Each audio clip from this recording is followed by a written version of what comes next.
no one reported on the destruction of evidence. So I think that there might be a criminal investigation here in the next coming days into that destruction of evidence, and I think that you guys will probably hear more out of the White House, and that's all I'm going to say. What about the speaker? He's indicating that it could be some. Every single person. What has he said to you about what's possible? Well, the speaker and I haven't really talked. I actually haven't talked to him, but what I will tell you is everyone wants transparency. In fact, I have the task force on transparency, and we've been uncovering some great stuff on JFK. However, specifically to this, I want to point out the fact is that there is a paper trail and a documented report that there was destruction of evidence back in February. I encourage you all to look that up.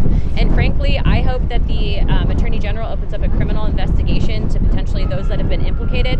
And again, we are continuously pushing for transparency. My position has not changed on that. I think that the White House here is pleased with the American people, and I think that you guys will hear But the something president soon. said you guys are following a Democratic hoax. He's called you guys weaklings. I think that to be clear, I have a very great relationship with the president, and I think when you're looking at context, I would be surprised how many Americans are aware of that report that I just had mentioned. So again, look at February of this past year. You guys will see the article actually in Fox. Is he risk alienating his base? I think that you guys are going to see some movement here pretty soon, so I don't want to speak for the president. I definitely don't speak for the White House, but I want to show you this headline, okay?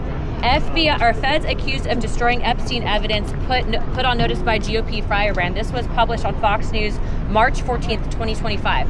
Read the article, guys. Okay, documented paper trail. This is not made up. I think that there's some truth to what he said in regards to destruction of evidence. People don't want a glorified press release. They want action. And these files ought to be released. For years, Republicans have trafficked in conspiracy theories. Well, this conspiracy theory has gone full circle and is biting them in the ass right now.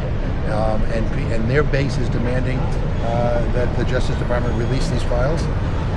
One or two things is true. Either one that they made up a conspiracy theory and there's nothing there, or two, maybe there's something there that implicates Trump or people close to Trump.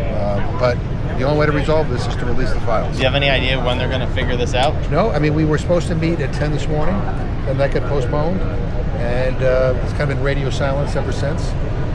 And again, we need to meet in rules in order to provide a rule for the rescissions package, which is a lousy bill, but they don't want to vote on that before the end of the day, and that happened on no Capitol notice. Hill on the 17th, July 17th. You can see the story of the Epstein files is taking a lot of attention politically away from everything else that's going on. It does seem sometimes like it's a diversion or a distraction, but really it's a little bit more than that. I think it's a lot more than that. The Epstein story is huge. I'll be back soon.